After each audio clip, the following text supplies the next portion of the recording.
Halo, salam hebat untuk guru hebat. Assalamualaikum warahmatullahi wabarakatuh. Bagaimana kabarnya Yanda dan Bunda semua? Alhamdulillah, saya doakan panjenengan senantiasa diberikan rezeki yang panjang, kesehatan, dan sukses selalu. Yanda dan Bunda semuanya, teman-temanku hebat, eh, kali ini saya ingin sharing tentang contoh-contoh topik yang bisa digunakan ketika teman-teman mau menyusun KUSP. Karena contoh, jadi tidak harus tidak harus dipakai ya, tapi apabila panjenengan, ingin memakai juga silakan. Jadi di sini saya hanya ingin, memberikan contoh topik-topik yang bisa digunakan di kurikulum Merdeka ketika panjenengan nanti di tahun ajaran baru kan membuat KUSP. Nah, di situ kan, panjenengan juga harus sudah menyusun ya untuk intrakurikulernya, topik-topik apa saja yang bisa kita pakai baik di semester 1 maupun di semester 2. Nah, di pokok bahasan kali ini saya akan sharing tentang topik-topik dan juga disertai ide kegiatan sama referensi bukunya apabila dibutuhkan. Baik, kita mulai saja. Kita langsung ke topik di semester 1 ya. Di semester 1 itu dimulai awal Juli ya, Juli sampai Desember ya. Nah, topik apa saja yang saya pakai di sini, yaitu tentunya di minggu pertama itu kita MPLS. MPLS anak-anak kita ajak mengenal lingkungan sekolah, masa perkenalan lingkungan sekolah yang dulu kita pakai MOS, masa orientasi siswa ya, kemudian diganti MPLS tapi artinya sama sih, anak-anak kita ajak berkenalan dengan teman, dengan guru, dengan lingkungan sekolah. Kegiatannya juga kalau panjenengan menginginkan saya juga akan sharing-kan, tapi, tahun yang lalu saya juga sudah sharing sih. Kalau tahun ini mungkin ada beberapa perubahan ya untuk MPLS di 2023-2024. Setelah ini saya akan sharing, kegiatan apa saja yang sesuai untuk kita pakai di kegiatan MPLS.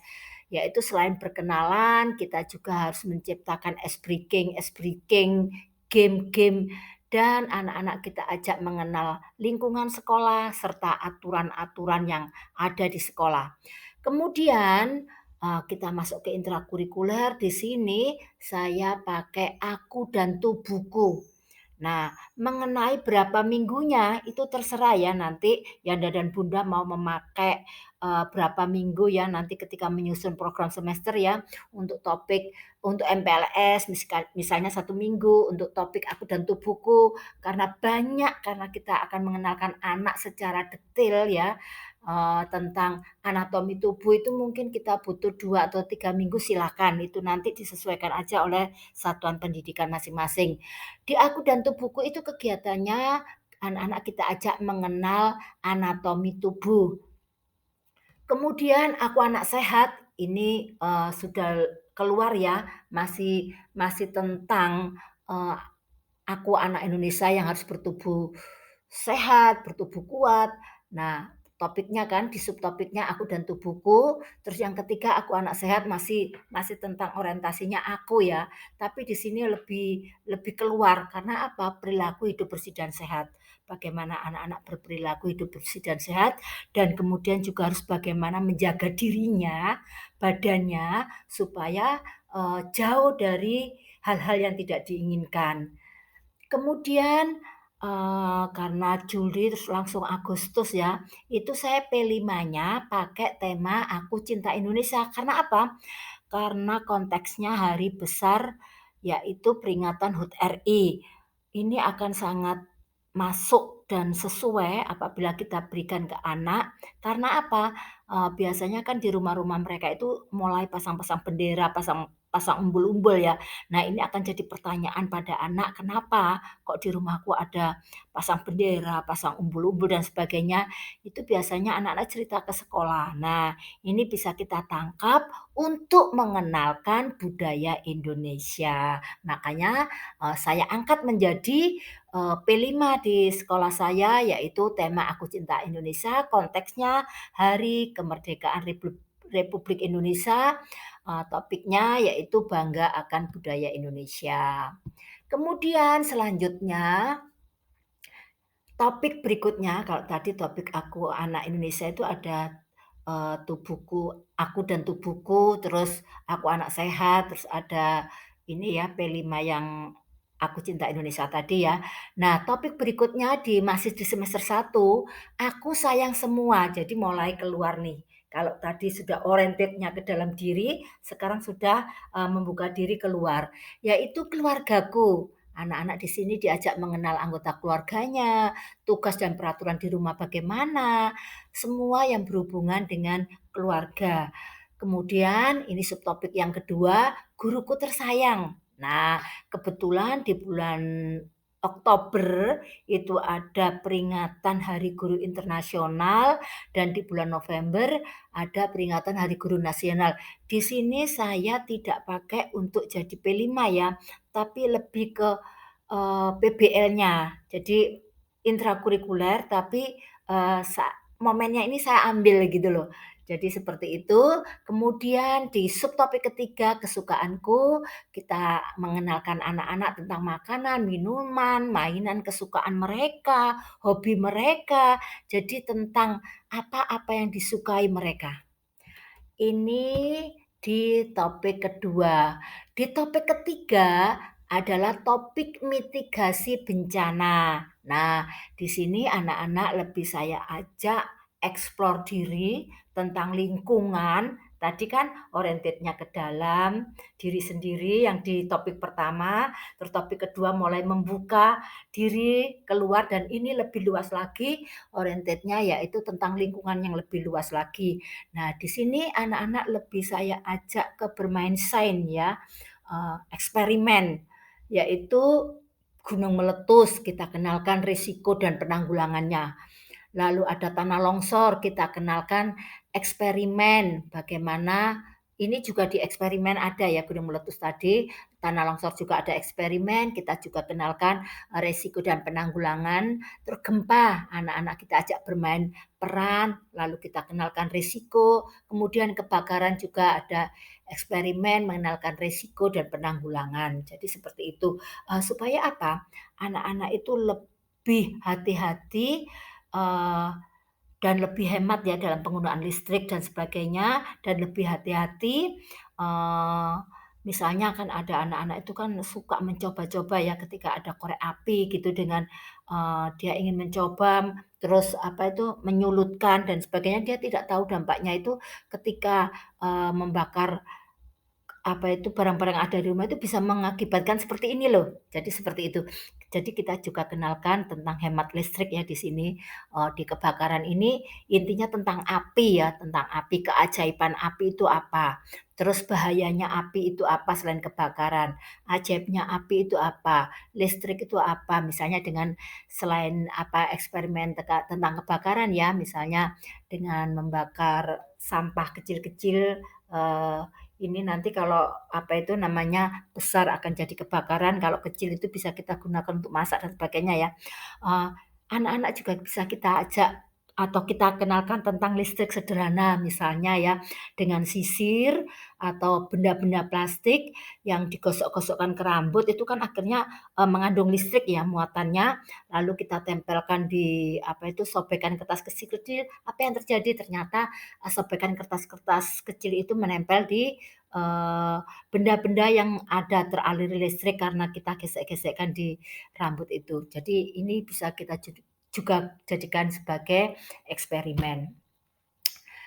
Baik teman-teman, itu tadi di topik-topik yang ada di semester 1 yaitu ada, eee, 3 ya. Aku Aku anak Indonesia, aku sayang semua, dan mitigasi bencana, tapi subtopiknya banyak kan. Nah, sekarang kita ke topik semester 2. Ada apa di semester 2? Semester 2 itu dimulai dari bulan Januari sampai bulan Juni. Nah, di sini anak-anak, topik pertama yaitu ilmuwan cilik. Jadi anak-anak tadi di apa itu, semester 1 kemarin anak sudah belajar listrik, api, dan sebagainya yang hubungannya dengan kebakaran mitigasi itu ya. Kalau di sini itu, tentang keajaiban air. Bagaimana sifat air, manfaat air, bahaya air, dan sebagainya itu kita kita kenalkan di sini, di semester 2. Lalu rahasia warna. Jadi seperti itu, anak-anak, untuk kelompok B sudah harus, bisa kita kenalkan bagaimana cara membuat warna-warna baru, jadi eksperimen ya anak-anak itu. Kemudian ada dapur sains dan yang terakhir insinyur cilik. Kenapa saya memilih insinyur cilik?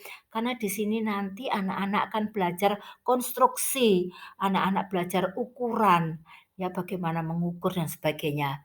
Itu di topik pertama yaitu ilmuwan cilik. Kemudian di topik yang kedua, anak-anak akan mengenal cuaca. Di bulan Februari itu biasanya hujan itu gerimis-gerimis gitu loh. Nah, ini ada, "Wah, hujan lagi." Nah, anak-anak diajak bermain peran, anak-anak diajak misalnya ya, besok membawa jas hujan dan payung. Jadi kita membuat hujan buatan, bagaimana anak-anak bisa melindungi diri dari hujan. "Oh, aku nggak punya jas hujan, berarti pakai payung," dan sebagainya seperti itu. Kegiatannya nanti dikemas sendiri ya, sekreatif mungkin gitu, saya hanya poin-poinnya saja. Kemudian pelangi indah ciptaan Tuhan, ini juga eksperimen ya, nanti eksperimen bagaimana membuat pelangi kan banyak sekali itu ya, mulai dari minyak, mulai dari apapun itu bisa nanti dibuat ya. Eee, Sebetulnya saya ingin berbagi banyak ya, tapi ya itu tadi ini durasi. Kemudian awas ada banjir karena masih ada hubungannya dengan hujan ya. Kalau hujan nanti akan muncul pelangi, kalau hujannya terlalu besar dan banyak sampah-sampah yang menyumbat akan terjadi banjir. Di sini nanti ketika awas ada banjir juga eksperimen buatan ya, bagaimana banjir buatan itu bagaimana. Dan seperti itu. Oke, selanjutnya, anak-anak kita ajak outdoor class activity. Jadi kelas beraktivitas di keluar. Kalau di tempat saya itu kan untuk, outbound itu tidak selalu saya, berikan di akhir tahun pelajaran, biasanya di tengah-tengah, gitu. Nah, di sini, saya lebih memanfaatkan apa yang ada di sekolah kami ya. Nanti monggo kalau panjenengan mau outbound keluar nggak apa-apa ya. Tapi kalau di sini ini kebetulan, sekolah kami agak luas, kita punya kebun ya, anak-anak diajak berkebun, baik itu bersama orang tuanya atau, berkebun bersama bu guru. Monggo nanti di-setting sendiri. Lalu kantin. Kita kenalkan kantin, bagaimana, kantin itu, bagaimana kalau kalian jadi penjual, bagaimana kalau jadi pembeli, terus, bagaimana memanage misalnya ya kita ajak menghitung ya uang hasil, penjualan tadi, misalnya anak-anak yang jualan ya, apa itu namanya, kita ajari untuk kewirausahaan seperti itu. Kemudian perpustakaan, bagaimana memanfaatkan perpustakaan dengan baik, lalu nanti kegiatannya saya sertakan di belakang ya. Lalu ada dapur, kalau dapur sekolah saya sih selalu untuk cooking class ya. Jadi hasil kebun, anak-anak kan menanam ya sayuran itu dipetik, dimasak di dapur seperti itu.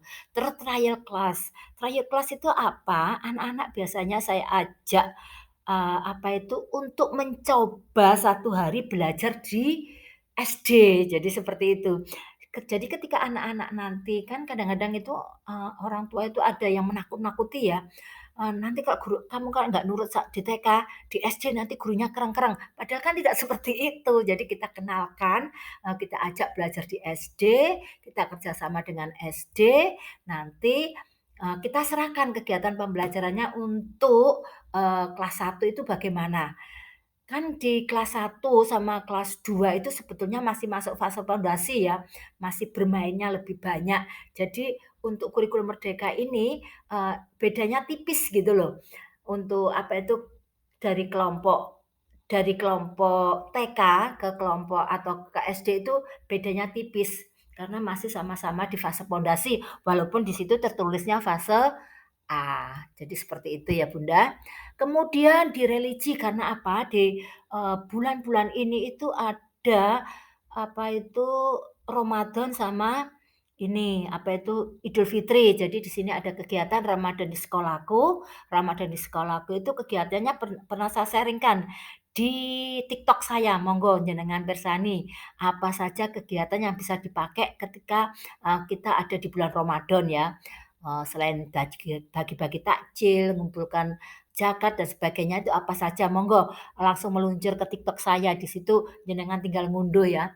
Lalu kita juga mengajak anak-anak halal bihalal dan di sini juga, kita ajarkan ya, kami ajarkan ke anak-anak itu untuk, empati dan peduli kepada rekan-rekan yang ada di sekolah. Jadi ada santunan untuk anak yatim dan satu lagi ada parcel buat temanku. Jadi ada teman yang kurang mampu, kalau tadi anak yatim kan nggak punya salah satu orang tua ya, kita kasih santunan yang menyerahkan anak-anak. Lalu, untuk anak-anak yang kurang mampu, teman-teman yang kurang mampu itu kita buatkan parcel. Parselnya itu ya jajan-jajan yang disukai anak-anak itu kita buat parcel sederhana gitu loh. Lalu P5-nya saya konteksnya di sini Hari Lingkungan, yaitu di bulan 6 ya. Temanya tentu saja karena Hari Lingkungan yaitu Aku Sayang Bumi. Nah, di sini topiknya yuk perangi sampah, anak-anak kita ajak, mengenal sampah itu apa, sampah itu berapa ragamnya, sampah itu apa bahayanya, dan sampah itu apa manfaatnya. Jadi seperti itu, di kegiatan Yuk Perangi Sampah. Oke, itu untuk topik-topik yang ada di semester 1 dan semester 2. Sedangkan rekomendasi buku yang bisa saya sampaikan ke panjenengan ya, untuk di P5 itu ada buku Ayo Memilah Sampah, penulisnya Desi Juwitaningsih dan Muhammad Hasbi. Ini penerbitnya Direktorat Pendidikan Anak Usia Dini. Kemudian ada juga Ayo Berkreasi dari Sampah Plastik, masih penerbitnya Direktorat Pendidikan Anak Usia Dini, tapi penulisnya Tintin Kartini dan Muhammad Hasbi. Nah, kalau panjenengan semua, menginginkan buku-buku ini akan saya share di blog saya, catatan nining ya, nanti panjenengan tinggal ngunduh, itu bisa dipakai referensi ya. Jadi, panjenengan bisa, apa itu, memakainya gitu. Tapi kalau mau cari sendiri atau sudah mempunyai juga nggak apa-apa, tapi, kita kan harus banyak-banyak membaca ya, jadi monggolah silakan pilih. Baik teman-teman, selanjutnya rekomendasi buku lainnya ya yang bisa saya, sharing ke panjenengan sama contoh ide kegiatannya yaitu di sini apabila kita, tadi ya yang outing tadi ya, belajar di, luar jadi tidak di kelas, itu kan kita manfaatkan perpustakaan yang ada di sekolah ya. Mungkin kalau teman-teman nggak punya perpustakaan, sendiri, itu kan di pojok-pojok kelas itu ada pojok baca ya. Nah, di sini, ide kegiatan yang bisa saya tawarkan ke panjenengan yaitu, selain pojok buku kelas, kita menghimbau orang tua ada juga pojok buku di rumah gitu loh. Jadi, kesukaan anak akan membaca itu akan terbangun. Kemudian ada pelaksanaan program happy reading. Jadi ini nanti, bisa, kalau di sekolah saya kemarin itu kebetulan itu satu hari anak-anak, membaca buku cerita sama orang tua. Jadi semua orang tua itu datang ke sekolah, disilakan anak dan orang tua itu memilih memilih buku di masing-masing kelas kan ada pojok bacanya ya. Kalau memang Anda ada yang diminati boleh ke perpustakaan besar, kami juga punya perpustakaan besar ya. Lalu, silakan spot-spot yang ada di TK itu digunakan. Jadi di setiap sudut itu ada orang tua yang sedang membacakan buku cerita buat anak. Itu akan apa ya, anak-anak akan senang sekali ya. Terus yang pertama, yang kedua itu kesannya juga akan apa ya, tetap aja senang ya, ujung-ujungnya senang gitu loh. Kemudian ada program Quizstar, yaitu Orang Tuaku Idolaku. Apabila, di sekolah panjenengan, ada yang bisa kita manfaatkan atau kita jadikan narasumber misalnya itu Bunda PAUD ya desa, misalnya anake perangkat desa, itu bisa kita undang ya. Kan Bunda PAUD itu tidak selalu Bunda PAUD kabupaten kota ya, ada kecamatan, ada desa yang Bu Lurah dan sebagainya itu. Atau mungkin memang ada orang tua wali murid yang bisa membaca buku dengan nyaring, dan sesuai dengan apa isi cerita, dengan intonasi dan gerak-geriknya yang sesuai dengan ide cerita bisa kita undang. Atau mungkin kalau tidak ada, bisa bu guru yang apa itu namanya, bercerita, tetapi formatnya diganti. Anak-anak membawa buku dari rumah, lalu bergantian dibacakan bu guru, hari ini bukunya siapa. Jadi, nanti labelnya, "Ini bukuku, mana bukumu?" Jadi seperti itu. Kemudian ada program home visit reading. Apa ini artinya? Eee, kita akan, membuat sampel, yaitu secara random ya, kita tunjuk salah satu wali murid yang sebelumnya kita sudah survei ya, memang beliaunya itu memang, mempunyai buku bacaan yang cukup banyak dan kita berkunjung ke sana, anak-anak kita ajak bertamu gitu loh. Kita ajak bertamu, hari ini belajarnya tidak di sekolah loh, tapi di rumahnya si A, jadi seperti itu. Tentu saja ini atas kesepakatan paguyuban juga ya, nanti untuk snack-nya dan sebagainya itu biar yang nyiapkan paguyuban, tapi, belajarnya itu kita alihkan ke rumah si A, si B, si C, ngono. Jadi seperti itu. Nah, saya punya rekom buku, judulnya Aku Bisa Membaca, penulisnya Nia Nurhasana dan Kartika Rinakit Ade, sama tawaran saya tadi ya. Nanti semua buku itu akan saya, share di blog saya, panjenengan tinggal ngunduh nanti silakan. Maaf. Kemudian dapur. Di dapur ada apa? Di dapur tentunya kegiatannya cooking class ya. Selain itu anak-anak juga kita kenalkan fungsi dan alat makan. Kadang-kadang anak-anak itu tidak tahu loh fungsinya. Tahu sendok ya, tahu sendok itu untuk makan. Kadang-kadang juga ketika dia bermain pasaran di luar ya. Misalnya masak-masakan itu ketika dia tidak menemukan alat, dia ngambil di dapur tuh sendok, tiga nyendoi apa itu nasi-nasian dari tanah dan sebagainya. Nah, di sini perlu sekali sekolah itu, mempunyai jam khusus untuk mengenalkan fungsi dan alat makan. Jadi fungsinya alat makan ini untuk apa, terus anak-anak biar paham ketika di rumah, anak-anak tahu bahwa ini nih nggak boleh untuk mainan, tapi ini untuk alat makan dan seperti itu. Kemudian cooking class tentunya seperti yang saya sampaikan tadi ya, di sekolah saya itu punya kebun, lalu setiap panen kita masak bersama, atau buah ya, buah itu kami juga nanam buah mangga, yang banyak sih mangga ya, ada rambutan, ada buah lainnya ya, itu bisa kita jus ya, kita kenalkan ke anak-anak. Tapi kalau panjenengan nggak punya kebun dan cooking class-nya bisa kita kita alihkan ke paguyuban. Jadi, "Besok anak-anak kita kenalkan sayur bening ya, Ma, tolong disiapkan ini." Nah, anak-anak akan masak seperti itu. Nah, di sini ada buku cerita judulnya Kue Lapis Istimewa maaf, Kue Lapis Istimewa, penulisnya Fitri Kurniawan, dan buku Alat Makanku yang Cantik. Jadi, tadi ya pengenalan alat makan itu ya, yang fungsinya untuk apa. Kemudian penulisnya Herni Rosiani Neni, Nurlaila, Muhammad Hasbi. Nah, ini juga sama seperti tadi akan saya share di blog saya, silakan unduh. Nah, sekarang kebun sekolahku. Kegiatannya apa, Bunda? Di sini bisa menanam pohon branding sekolah.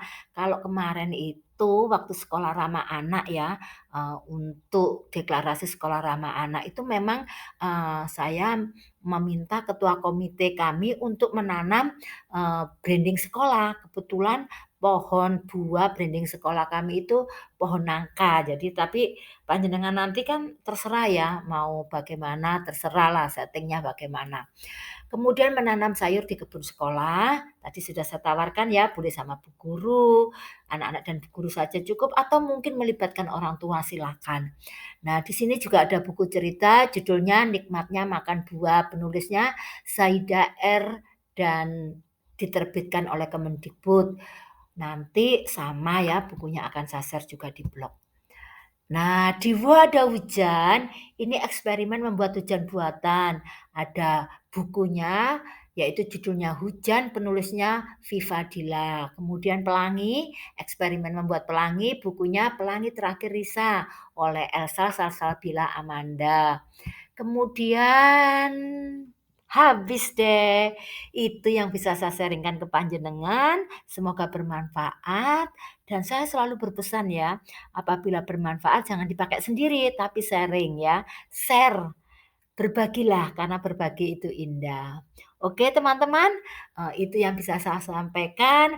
Kalau panjenengan menginginkan kegiatan-kegiatan, misalnya Ramadan itu apa saja, MPLS itu apa saja, itu ada di TikTok saya ya, Nining Suratiningsih, monggo kalau mau diunduh.